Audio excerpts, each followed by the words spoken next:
What's going on, everyone? Today we're here with Anna Loza. Now, she is our Sudanese sister from the Sudan, and she also lives in Canada.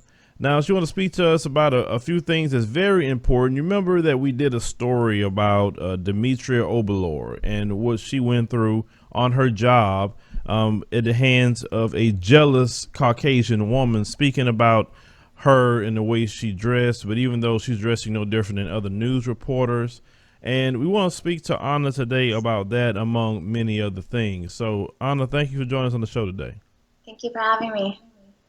So, Anna, before we get into that conversation, could you tell the audience a little bit about yourself and how it was growing up in Sudan? I was born in Sudan, but I was privileged enough to leave because my father used to work with the United Nations. And so I grew up in Yemen, Pakistan, Syria, Tanzania, and then I came to Canada. Where I grew up there was a lot of racism. I was telling you earlier that the racism I've experienced here in Canada is it's very soft compared to racism back in Pakistan and Syria and those type of countries. But it still exists here in Canada, and I'd like to speak more about that. Okay, I want to definitely get to that because I'm listening to your story and I want to ask certain questions. So, you stated that you were privileged to leave. Why would you want to leave Sudan? I mean, is the conditions bad, or why you want to leave? Uh, Or your it's parents? it's really bad in Sudan. You cannot voice any political opinions. You can't voice anything really that goes against the norm. Um, yeah, you can't dress how you want to dress. You just can't really do much unless you follow the rules. But that wasn't why we left. We left because my father had a very great opportunity to work abroad, and that's why it's a privilege. We managed to get one of the best education going to international schools in all these countries. So in that sense, I was privileged. So you speak about racism in Pakistan and Yemen. Um, what kind of racism are we talking about here? Is it extremely overt racism, and can you give us an example of that racism? Okay, we were spat at. Really? Yeah, we were called nigger regularly, and we were children. So that's the part that makes it worse. Is we weren't adults. We were. I think I was called a nigger for the first time when I was, I think, below 10 years old. And also in Yemen, for example, where we went to, my older brother and I was in nursery. My older brother uh, he was the top kid in his class. He would always ace all his tests, but they refused to have a black kid beat the Arab kids. And so I don't really remember it that much, but I remember my parents had to speak to the teachers about why he came second instead of first. The Mm-hmm. schooling system is different there. There's the first top kid, second kid, third, all the way up until last, depending on the scoring of the exams. And he was the top kid, but they just refused to have a black kid be the smartest kid in class. Yeah, what else? People would take pictures of us. Not in a celebrity type of way. This is in Pakistan, but in a um, take it home to my family so they can laugh at these black kids kind of way. No. Boy, that's horrible. So why do you think they hate black people? Honestly, it's something I've been thinking about a lot over the years, and I think that people are threatened by things that they don't really, one, understand, or two, see the potential of. And I think depending on the country, like for example, Pakistan and those, I'd say, uneducated countries, I'd say it was more ignorance. They just don't understand why someone would be black. Um, or they believe in, for example, India, they believe in a caste system, things like that. But in countries like the West, I think it's more of a threat, and I think it's rooted more in the slavery days, right? I think people are just threatened by Black people here. That's what I think. And we definitely want to know, we're going to get to here, but now in that country, you say you spit on, call names. Also, and this was for the audience sake, were they calling you Abid over there as well? Abby? Yes, hi, I'm surprised you know about that. Oh yeah, oh yeah. It's my job to know what other people are saying about black people. In other words, ladies and gentlemen, that's called slave in Arabic. When you hear them say "abid" about black people, they're calling you a slave. Yeah. We got that a lot in Syria, and those are the countries I lived in. But I've been all over the Middle East as well. Lebanon, Saudi. Those are the two most extreme cases. Usually, they have the most extreme cases of racism there. But yeah, I've been called a lot, and sadly, I'm from North Sudan. I'd like to address this for all my South Sudanese people too, because my people discriminate against South Sudanese people, unfortunately, and they use that word to describe South Sudanese people as well. Now, the South Sudanese people are my skin color or darker. They're very and very tall. Yeah, and so that they use that. Okay, so the people in the North Sudan, are they more lighter skin like you? Yeah, we have different shades of black. I would say Sudan is the most diverse. When we were one country, especially, we were the most diverse black country that I could think of. I don't think there's any other country in the world that has extremely light and extremely dark, except for Sudan. Okay, and I hate to hear that the colorism, because we had to deal with colorism here on this hemisphere when our brothers and sisters came over with the transatlantic slave trade. The slave masters divided us on skin tone, that the darker skinned people like myself would be working in the fields, and the lighter skinned people like you would be inside the household, or you would be the offspring of a slave master and his Negro bed wench, or if it's not his Negro bed wench, it's just a black woman that he's just raping and terrorizing every single day. So it's sad that in the African nation, you still have slave master type of ideology going on. Yeah, it is. It is, and yeah, it's ridiculous. It's not even that much about skin tone, although a lot of it has to do with that. But for example, there's my uncle who's your color, and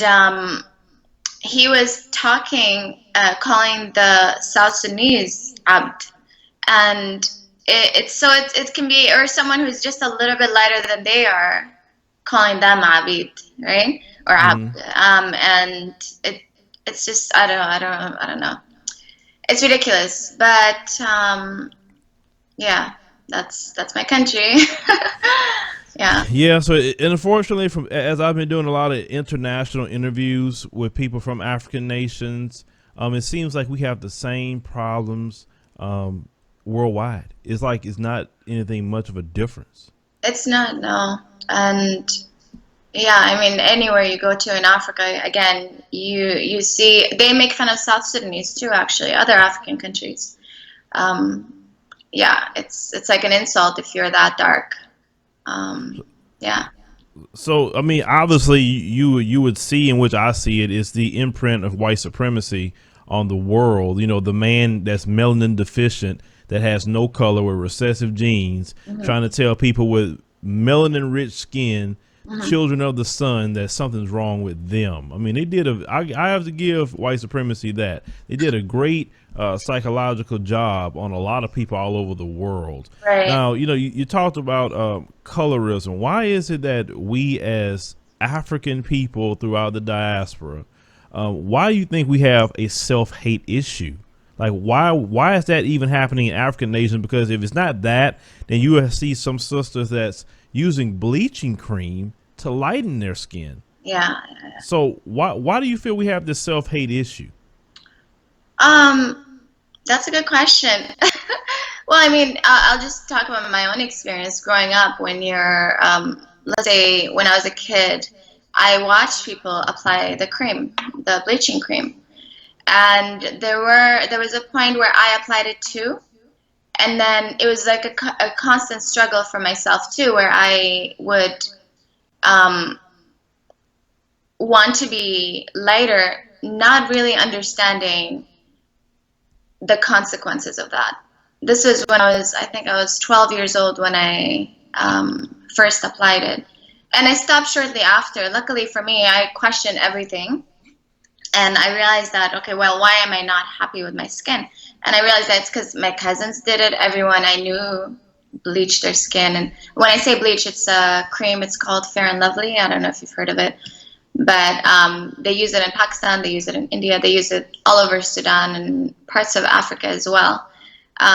So when I was young, I tried it and then I dropped it. And now looking back at it, it was more of just a natural push in that direction. And I just Hmm. happened to follow in with the crowd. But when adults do it, it's deeper than that. It's more, yeah, self-hate, like you could call it. Um, yeah, it's a self-hate thing. All right, so now you get from dealing with the issues within the African nation, you went to Middle Eastern Arabic nations and dealt with their savage behavior, being spit on, called Abid, being just treated less than a human being. Now, eventually, you get to Canada. Now, tell me about your experience in Canada. Okay, well, when I came here, before I came to Canada, my mom and dad had to sit me down and talk to me about my anger. I was very angry growing It up. was it was warranted. Yeah, and they said, because I used to get into physical fights over the racism and things like that, Hmm. and they said, I can't do that in Canada. You can't fight in Canada. And so they told me, you'll go to jail. They don't play around like in Pakistan. You'll just get a slap in the wrist. And like I said, lucky for me, my father was working with the United Nations. So if anything were to happen with the police, um, he would be quick to be there. But here, there are laws, there are rules that you have to follow. So I quickly calmed down when I came here. It was more of a therapy session for me. Um, I would say my first, oh yeah, I remember I had longer, thicker hair when I first came here. And this one girl, I lived in residence in Winnipeg, and she asked me, can I touch your hair? Oh my God, really? So yeah, it was more of the, And yeah. how did you respond to that? Well, I felt her staring at me, first of all, Uh huh. staring at my hair, and I looked at her, and she's like, "Can I touch it? Can I touch it?" And I was like, "Sure." That was my first experience, and then she's like touching it, and she's like, "It's so soft." And yeah, anyway, so I was just like, okay, this is interesting. It was just a different kind of racism than I was used to. Like, for her, I think it was more curiosity, but I know it goes deeper than that with other people. Well, Yeah, just hearing that, I always take great offense to hearing that, because number one, you're not a dog. I You know. don't be petting. You don't be petting a human being and saying, "Can I touch your hair?" Like you have hair on your head, touch your own. I have a 3 year old, and I'm going to teach my 3 year old that you better not let them or nobody put their hands in your hair. I mean, come on. I mean, I think that's highly offensive. You have some white folks that'll do that. Even all over the place. Oh, can I touch your hair? Well, is a male or female? I'm like, hell no, you ain't touching my hair. I don't know where your hands been. Did you wash it? I don't know if you got something going on from your head and it's try to transfer to my head. Man, no. Yeah. You know what I mean? Come And on. I mean, I don't know. I be the I couldn't be a black woman because they come there with me. They say, "Oh, she mean." I'm like, don't ask me that crap. it's that sense of pride that you have that a lot of black people don't have. When I first came here, it was more about I felt the need to prove myself to people, to prove that I'm not angry, that angry black girl stereotype. to prove that, oh yeah, you can touch my hair. It's not, if it's not gonna bite you or whatever. Just a sense of like a need to prove to other people that I'm human. So when I came here, I was very damaged. Now I have, like, I laugh at these situations, as you can see. I found that in humor, there's a lot of healing, and you kind of, yeah, I don't know how to explain it, Oh but no, you explained it very well. The question I have for you is, you say you need to prove yourself. Who did you need to prove yourself to? it was everyone, really, when I was younger. I'm 31, by the way. When I came here, I was turning 19 years old, and so that was about almost 13 years ago. Um, 12 years ago, I think. um, the need to prove myself. Like, for example, in Pakistan, we'd be followed around in every store, assuming that we wanted to steal something. Oh, it's like America. Oh, yeah. No different. It is. And so I got in the habit of, one, not carrying big bags, being in their direct line of vision, doing things like that to kind of show them that I don't really want to steal anything. I'm here to buy something. And so I took that same, I have a story for you. I took that same baggage and brought it over here. I remember I walked into, I don't remember, Le Chateau. It's a store. Is it okay to name stores here? You can name whatever you want to name. People, I don't care. So I walked into a Le Chateau store, and for the first time, I walked in line, and it's a habit here. It's part of what they do in stores. They have to count how many items you have when you go into the changing room. But I didn't know that, so I got into a huge fight with the lady, telling her, "What, you think I'm gonna steal it?" So just that, I guess,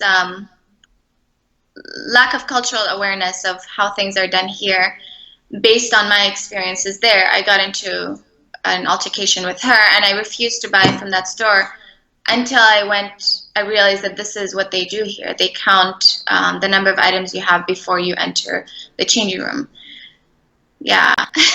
Yeah, well, they actually have that rule here too. Like for instance, they don't like you to cross merchandise, like in the area of the bathrooms, or they want you to leave Yeah. your cart or some merchandise in certain areas, because some people, unfortunately, they go and steal. I mean, Right, let's right. call it what And it I is. didn't Like, understand that before.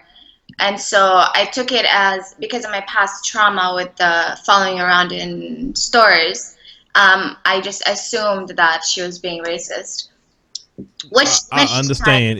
Racism is a traumatic experience that has a lot of psychological damage right? on a human being, and they don't want to ever talk about that, how stressful it is to be treated in that way. Now, you stated earlier that you said I have pride. Why you said I had pride?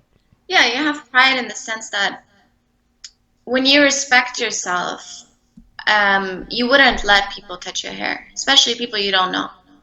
Um, Wait, sister, back up. yeah. Repeat that one more time. When you have pride and self-respect, you wouldn't let people you don't know touch your hair. Okay, let's stop right there. Yeah. Now, did you hear what she just said, bro? People listening, brothers and sisters, have pride in yourself. She just said that when you have pride, you don't let people touch your hair. Also, when you have pride, you don't let people talk to you in any kind of way. Exactly. As well. I mean, can we agree with that? Yes, 100%. You don't feel the need to prove yourself to people, right? And that's something I've had to. And my younger brother, I have 3 brothers and sisters, 2 brothers, one Mm-hmm. sister, and they've also experienced it in a different way. Where my older brother is very angry. He had to deal with his anger a lot. He used to get into so many fights. Actually, we used to call him to go beat up people who were bullying us when we were growing up. So he's dealing with his own issues. My younger brother is dealing with his insecurities and his anxiety, and it's really done a lot of damage for us growing up.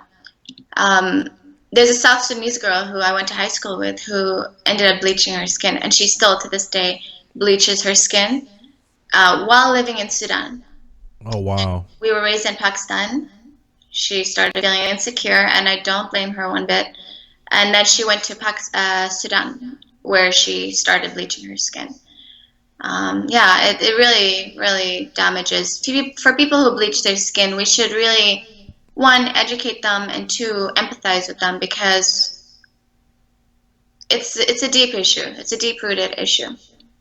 Yeah, and earlier I was listening. You stated that you're 31 years old now. You know, looking at you, you look like you in your early 20s. Now, either you're taking care of yourself very well. Of course, that is melanin in your skin.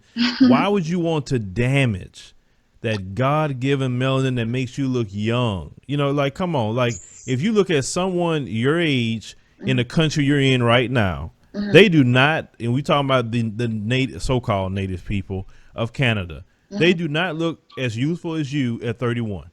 That's true. Let's call that what it is. They a lot of them. I have studied them to the core.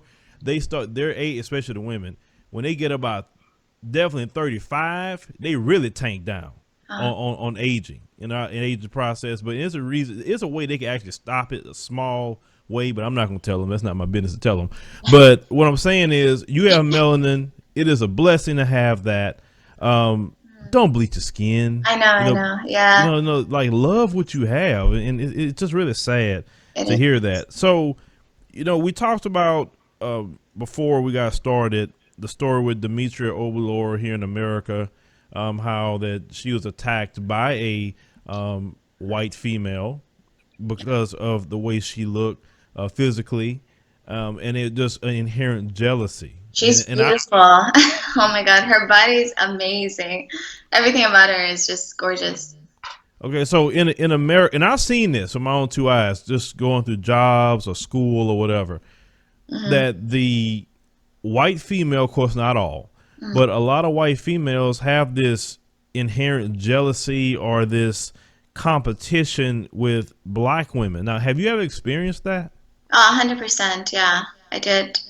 At my old job, actually, I ended up quitting because the environment was so toxic. And yeah, it was just so bad. Yeah, I was bullied in a way. I'm not someone to be bullied. That's one thing. But their behavior, they tried to bully me. I'll just put it that way. Because when I think of people being bullied, I think of someone being, you know, allowing that behavior. But yeah, they would. I'll give you an example. I worked with homeless people, and the expectation was to dress in a way that you fit into, you know, kind of not look homeless, but just you don't wear your Gucci purse, and you know, Right. you don't just flashy, which I didn't. I wore sweats and I wore a shirt that's pretty casual to me. Right. And I worked with ladies who would wear tights and see-through shirts, like you could see their bra straps, and you can sometimes see if they bend over, you can see their butt crack or whatever. Sorry, but I've worked with people who didn't really pay much attention to how they dressed, and some of them dressed extra, some of them wore flashy stuff, and yet I was the target. And the racism was from Asians and from I would say she's an East Indian lady. So I've experienced it from older white women as well. But the location I was working at, my supervisor was East Indian. And the lady who complained about me was from Vietnam. So this body shaming and this jealousy isn't just from white people, it's from every single race.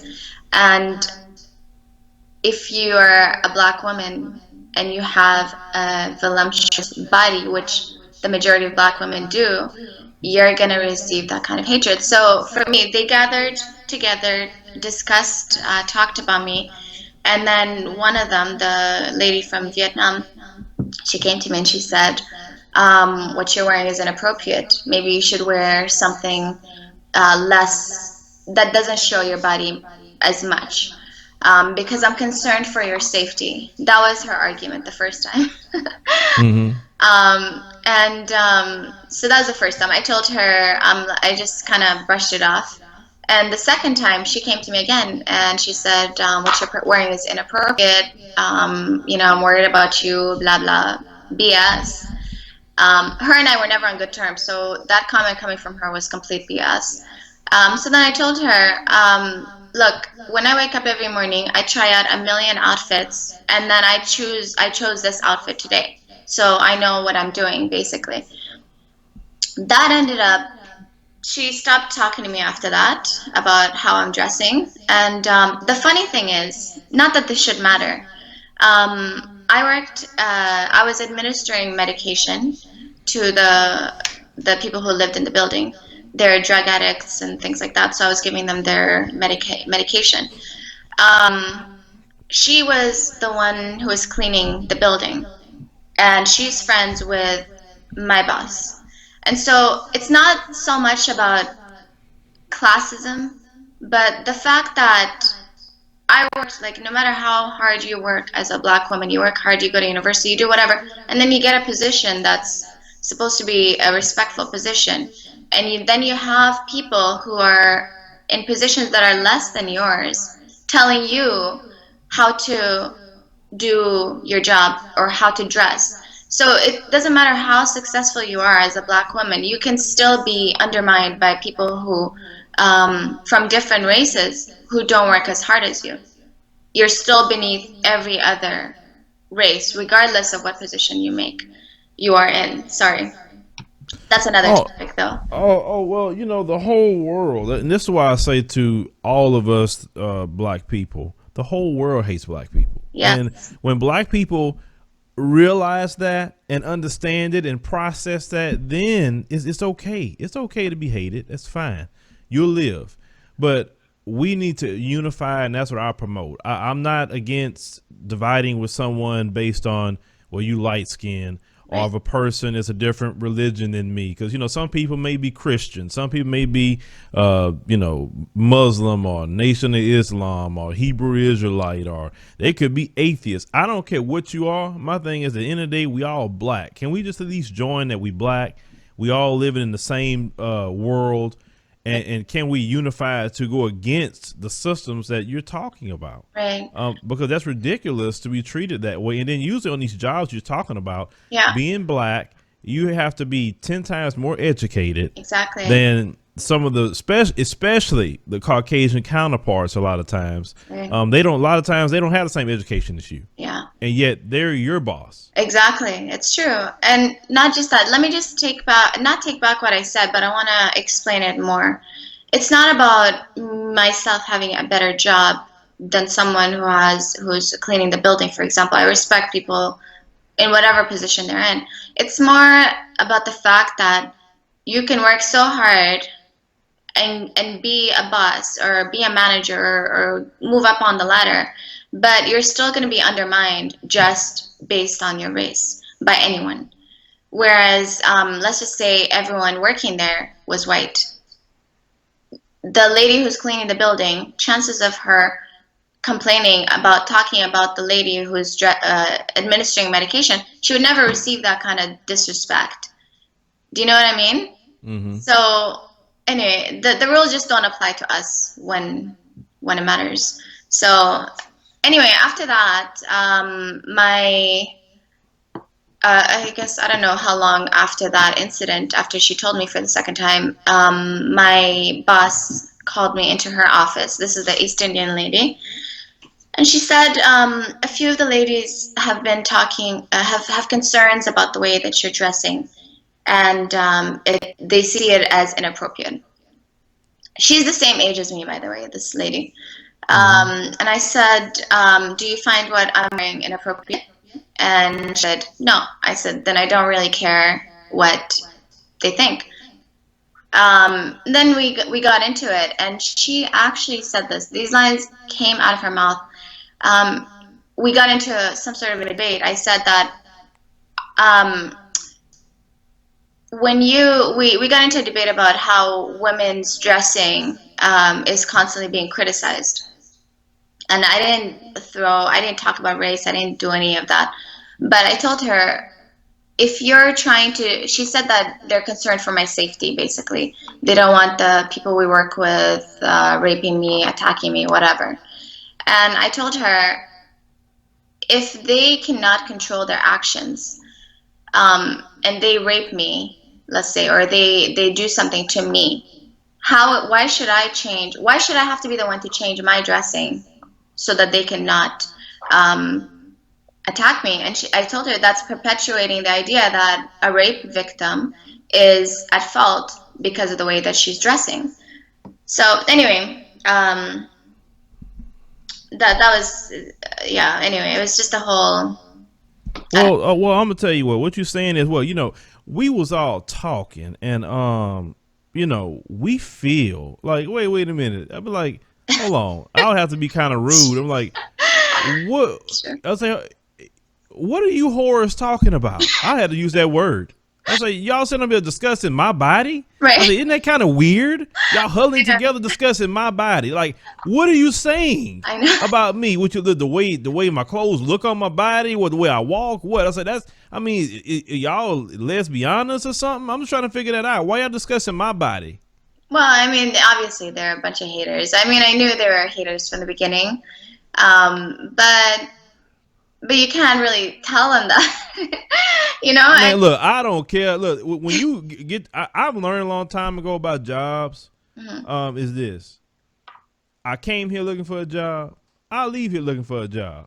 Because at the end of the day, I'm nothing but an employee number to you anyway. Right. So I might well just express myself and see how I feel. And if you're gonna fire me, okay, go ahead and fire me. But it's like, I just think that people allow on jobs people to say certain things to them they would never allow on the streets. Yeah. I mean that just the spirit of that. We were discussing, the way you dress. I mean, think about that. I know. That's freaking weird. Yeah.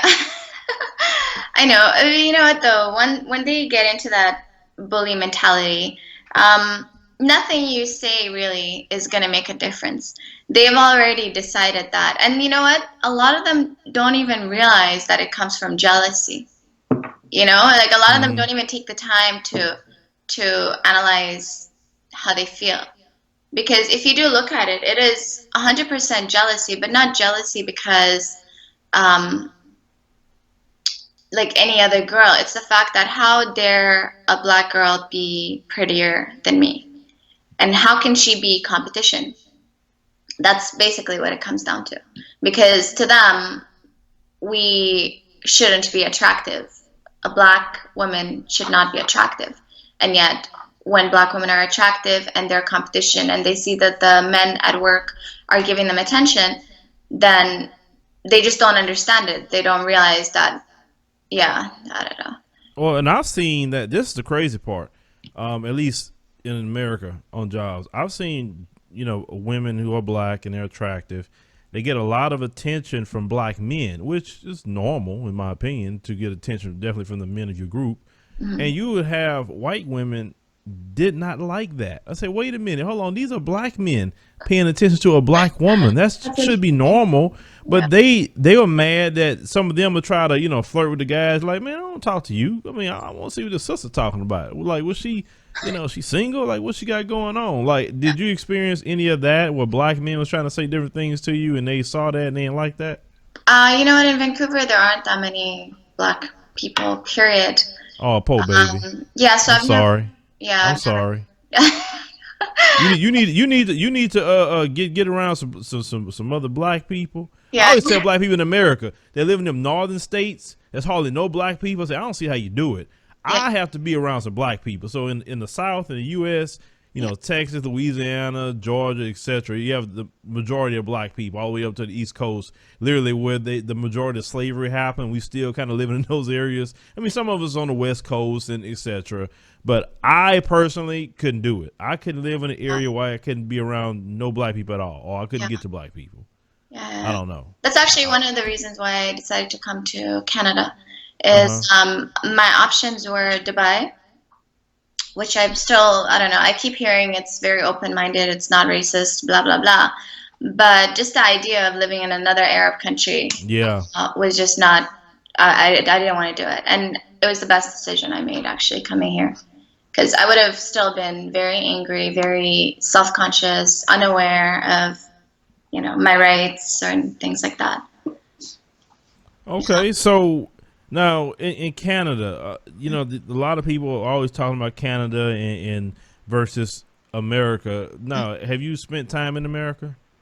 I've just visited there. I've been to California and Las Vegas and Seattle and Portland, but not long enough to understand how it is. Okay, so the time that you were there, I mean, did you see a different atmosphere, or were you around a lot of American Black people at I all when you did, came here? yeah. It was actually a really good experience for me. With Black people here, well, okay, I'll get into that. When I went to the States, I went there with my boyfriend, and he's South Indian. He's blacker than I am. And the Black people there thought he was Black. So they'd nod at him, they'd say hi to him, and the girls would smile at me, and the guys would smile at me. So there was that acceptance in that interaction, which lacks big time here. The Black people here, there's very little sense of pride in being Black. Again, when you find Black people who are minorities in any society, there's a sense of insecurity, and they try to impress the majority. So they don't really say hi to you as much here. Yeah, they don't. There isn't that interaction as much here. It's getting better though. That's one thing I've noticed. It's getting better because there are more Africans coming here and more people coming in from Toronto, and so the environment is changing slowly over time. Okay, so Anna, I definitely want to thank you for joining us here on the show today, and letting us know about your different experiences in the different, not only Sudan, but Arab countries and also in Canada. Because a lot of people say, oh, yeah, Canada, they're better than America with racism, and you just described literally the exact same thing. No, it's very systematic. Sorry, let me just add systematic racism here. It's very subtle, and it's hard to get apartments, especially in Vancouver. It's hard to get an apartment unless you're like an engineer or something. And even if you are, they'll discriminate against you right away without even giving you a chance to show yourself, basically. As soon as they see you're Black, they don't want you renting their apartment, basically. Yeah. Yeah. Like I said, it's the same old. No matter where they're at, they act the same. If it's America, Canada, Europe, it's just in them. Unfortunately, maybe not all of them, and I say a small percentage when I say not all, but it's just in them to discriminate against definitely Black people. I always say that they act like we're their natural enemies, and some of them may disagree with that, but everything in history and how they act toward us seem like we have the dog and cat relationship. You know how dogs and cats don't get along? No Yeah. matter what they do. Now, you could take a dog and a cat and raise them together, and they could be friends, but the moment that dog or cat get outside of that friendship, the other dogs in the pack go attack the cat because That's a they good. just natural enemies. That's a good example. Wow. But that's kind of how they deal with us, at least here in America, with, oh, well, let's do integration and let's do this and let's do that. And it's at times it just become issues and problems. And, then when you say things like that, oh, you a segregationist. I say it's not that. I'm just talking about what's factual and how you act toward Black people, because Black people love everybody. They really do. That's true. We are the most loving people throughout the world. Yeah.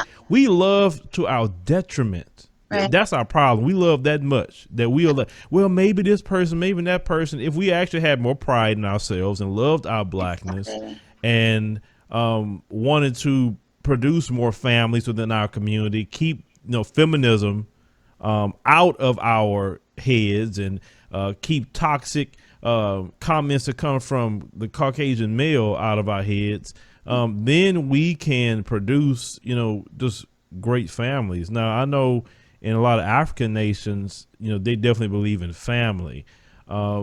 Now, all the black people in Canada, they believe in big families, doing things like you say, 'cause they're so disconnected from what you're telling me. Right. I'm still learning to understand, like the black people who are born and raised here. I don't really understand it, but from what I've seen, they live just like Canadians do, like white Canadians do. But the Africans that come here, they bring their culture with them, so that's a good thing. Yeah. Well, that's definitely always a good thing. But like I said, I just feel that you maybe when you travel, try to visit to different areas, of the South as well. And like I say, Houston it has a nightlife. If you ever come to Houston and you want to get into doing different things, like I say, Atlanta, that's Chocolate City, and you have a lot of successful black people in Atlanta. Right. If you want to go there, It's and actually a everything. place I wanted to visit. I've been Yeah, wanting. yeah, you may want to live there. You may just like, oh my God, I'm finally with my people and they doing something good. You Yeah. may want to stay in Atlanta. You never know. Yeah. So, so definitely, Anna, I want to thank you for joining us today on the show and sharing the information. Right. And how can people, if they wanted to ask you a question or anything, how can they contact you? You can subscribe to my YouTube channel. It's Anna, ANA, space Loza, LOZA, ZA. Yeah, Anna Loza. I have a YouTube channel, and it would be nice if you guys subscribe and follow me there. All right, we will take the YouTube channel, everyone, and put in the pinned comment. And that way you can go over there and subscribe if you want to see the videos, and also you can ask questions, Yeah. etc. Let them know. I wanted to say thank you so much for having me on your show, and I really like that you promote Black news. We don't have a lot of sources like that, and so thank you for everything that you do, and it's an honor to meet you. Thank you. Oh, well, sister, it's an honor to meet you, especially a sister that's come from the Sudan. And I'm gonna ask one last question so I can clear something up before because they're gonna be an argument in the comment section. Because unfortunately, some people just are. I'm not gonna use the word. Are both of your parents black? Yes. Are they my color or darker? My dad is darker than you. My mom is just a little bit lighter than I am, just a little bit. And both her parents are black? Yes. Okay. I asked that question before we wrapped up because I already know the argument is going to be in the comment section because unfortunately a lot of black people I know. and also some Caucasians don't understand that blackness is a wide variety of colors. Eve and Adam was black. So you come from us. Everything is from us. So I just want to make sure we clear that up. So Anna, I want to thank you for joining us today, and you have a great day. Thank you. You too.